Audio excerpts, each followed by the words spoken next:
오늘 우리가 함께 보고 있는 말씀은 디도서 2장 말씀입니다. 디도서 말씀은 사도 바울이 2년 동안 갇혀있던 로마 감옥에서 잠시 풀려나서 마게도냐 지역을 다닐 때 그때 디도를 그레데 섬의 목회자로 세웠거든요. 세우면서 동시에 목회적인 조언을 해주는 글이 바로 이 디도서입니다. 그래서 디모데 전서 후서와 함께 목회 서신이다라고 분류를 할 수가 있겠죠. 어제에 이어 오늘은 교회 각 구성원들을 어떻게 믿음으로 세우며 권면해야 하는지를 말해주고 있는 부분이죠.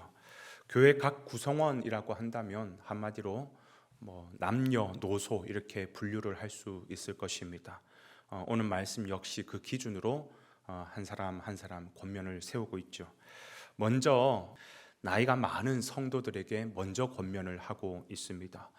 왜 그러냐 하면 이게 순리예요, 순리. 우리나라 말에도 그런 말이 있지 않습니까? 윗물이 맑아야 아랫물이 맑아지는 법입니다. 그래서 교회 안에서도 먼저 어떤 성도에게 권면하냐면 나이가 많은 성도에게 먼저 권면을 하고 있죠. 그래서 어르신을 다른 말로 어떻게 표현할 수 있냐면 젊은이들의 본보기이다. 젊은이들의 롤모델이다. 젊은이들은 어르신들이 하는 그 모습, 그 행실, 그 신앙의 태도 그대로 보고 배운다라는 것입니다. 그래서 먼저 어떤 걸 권면하냐면 절제하며 경건하며 신중하며 그러면 믿음과 소망과 인내함에 온전히 행하게 된다라고 표현하고 있습니다. 이를 통해서 알 수 있는 것은 뭐냐 하면 먼저 육신을 제어를 할 수 있어야 그때 모든 덕행의 근본이 된다라는 것입니다. 그 가운데 이제 경건이라는 것이 뭘까요? 경건은 헬라어로 셈누스라는 표현을 쓰는데 이거는 위엄과 품위, 품격, 단정한 모습을 말하는 것입니다. 본보기로서의 어떤 덕목이 있다면 단정하고 깔끔하고 품위가 있어야 된다는 것이죠. 그게 경건입니다. 경건. 젊은 세대들이 봤을 때도 젊은 세대들도 다 감정이 있고 다 안목이 있지 않겠습니까? 젊은 세대들이 봤을 때도 눈살이 찌푸러지는 어르신들이 있죠. 그럼 그 마음에 난 저렇게 살고 싶지는 않아. 나는 나이가 들어도 저러고 싶지는 않아. 그런 마음이 드는 경우도 있습니다. 교회 안에서도 말과 행동이 방정맞으면 안 된다는 것이죠. 품위가 있게. 내가 하는 이 말이 젊은 세대들에게 영향력이 있으니까 말 하나 하는 것도 어르신들은 방정맞게 하는 것이 아니라 품위 있게 해야 되는 것이죠. 그리고 신중하라고 합니다. 신중이 뭐예요? 사려 깊은 거예요. 배려하는 마음, 넓은 마음이 있어야 되는 겁니다. 그래서 아버지와 같은 마음으로 젊은 세대들을 품어줄 수 있고 배려해줄 수 있고 넓은 마음으로 안아줄 수 있는 그런 아버지와 같은 마음, 그런 교회 안에 어르신, 그런 장로님들이 계신다면 젊은 세대들은요 저절로 고개가 숙여집니다. 저렇게 신앙생활 하는 거구나. 저런 모습으로 나도 늙고 싶다. 그런 모습으로 고개가 숙여지지 절대로 나 나이가 많으니까 너 나 존경해야 돼. 이게 군림하던 식으로 해서 존경이 되어지는 게 아닙니다. 그런 본보기가 딱 되어지면 젊은 세대들은 다 감정이 있기 때문에 나도 저러고 싶다. 나도 저렇게 배우고 싶다. 자연스럽게 고개가 숙여지고 존경이 되어지는 것이죠. 어르신 가운데서도 특별히 여성분들에게는 오늘 성경은 뭐라고 얘기하고 있냐면 행실을 거룩하게 하라 하고 모함하지 말라. 술에 종이 되지 말고 선한 것을 가르쳐라. 그렇게 오늘 본문은 권면하고 있습니다. 이렇게 주로 여성분들과 관련된 가르침은 이 말과 관련된 게 많아요. 말과 우리가 말할 수 있는 권리도 있고 내 마음대로 할 수 있는 권리가 있지만 그러나 그걸 포기하는 거예요. 권리 포기. 제가 지난번에도 말씀드렸잖아요. 내가 다 할 수 있는 권리가 있지만 다 할 수 있지만 다 하지 않는 거예요. 무엇 때문에? 그리스도 때문에, 예수님 때문에. 내가 모든 것을 다 말할 수 있지만 참는 거예요. 왜 참아요? 주의 몸된 교회를 위해서.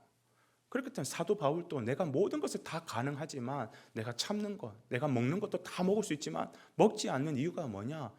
주의 몸된 교회에 덕이 되면 내가 하겠지만 그렇지 않으면 나는 절제하겠다. 이게 사도 바울의 권면이었거든요. 오히려 그런 입술에 모함하는 말보다 성경은 뭐라고 얘기하냐면 그 입술을 가지고 오늘 이렇게 표현하죠. 선한 것을 가르쳐라 라는 거예요. 선한 것을 가르쳐라. 여러분, 선한 것이 뭡니까? 덕스러운 말이죠. 덕은 무엇일까요? 용서해 주는 거, 사랑해 주는 거. 때로는 아픈 성도가 있으면 주님의 마음으로 위로해 주는 것, 또 사랑의 마음으로 권면해 주는 것. 그래서 나이가 많은 여성분들은 또 교회에서 내리는 직책이 있지 않습니까? 뭐예요? 권사잖아요, 그죠? 그 권사는 우리 성경에도 권사는 해야 될 일이 뭐냐 하면 위로하고 신방하고 권면하고 세우고 사랑하고 그러면서 용서해주고, 이게 권사의 직분이에요. 그런데 권사의 직분을 받았는데 이런 모습으로 가르치고 선하는 것을 가르치는 모습이 아니라 막 모함하고 험담해서 막 교회를 막 들었다 놨다 하면 이거는 하나님께서 기뻐하는 모습이 아니라는 것입니다. 계속해서 젊은 남녀들에게도 성경은 메시지를 주고 있죠. 아무래도 젊은 사람들은 혈기가 왕성하죠. 열정이 불타오르죠.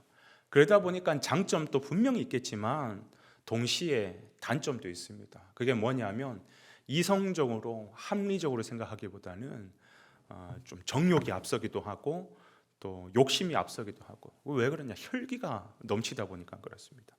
그래서 오늘 본문에 보니까 특히 젊은 여성들은 뭘 하라고 하냐면 정절을 지킬 줄 알아야 되고 가정을 잘 돌봐야 된다.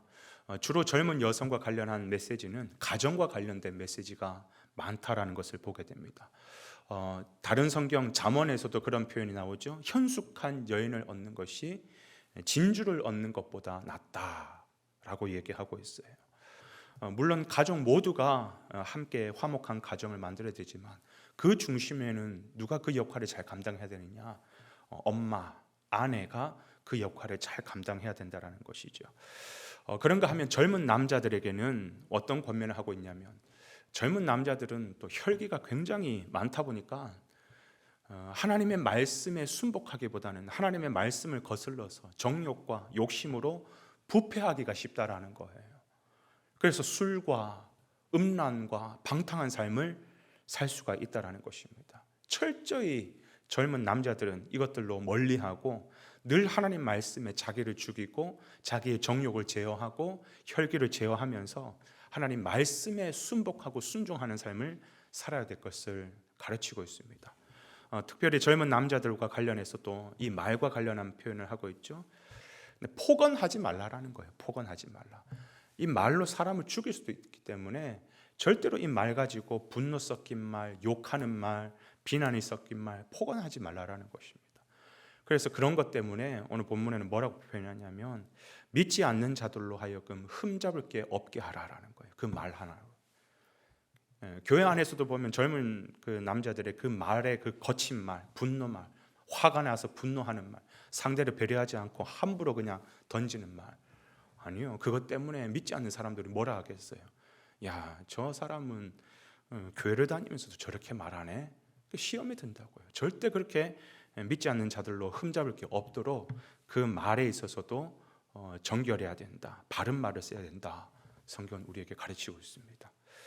여러분, 우리의 행실이라고 하는 것은 구원의 조건은 되지 않습니다. 착하게 살았다, 바른 말 했다고 해서 구원받는 것은 아니지만, 그러나 내가 어떻게 행하고 행동하느냐에 따라서 하나님께 영광이 되기도 하고 하나님의 이름을 바닥까지 떨어뜨리는 범죄의 도구가 되기도 한다는 것이에요. 다시 말하면 우리의 행실로 사람의 영혼을 살리기도 하고 죽이기도 하고, 우리의 이 말, 우리의 행실로 교회를 하나로 되기도 하고 교회를 분열되기도 한다는 것입니다. 우리의 행실을 사단의 손과 발로 들이는 것이 아니라 우리의 행실과 우리의 말을 주의 몸된 교회를 섬기는 도구가 되고 주의 몸된 교회를 아름답게 세우는 그런 귀한 도구가 되기를 간절히 소망합니다. 오늘 하루의 삶 가운데서도 오늘 우리의 말과 우리의 행실이 정말 주님의 영광을 나타내며 사람을 세우고 사람을 살리는데 귀하게 쓰임받는 그런 도구가 되시기를 주님의 이름으로 축원을 드립니다.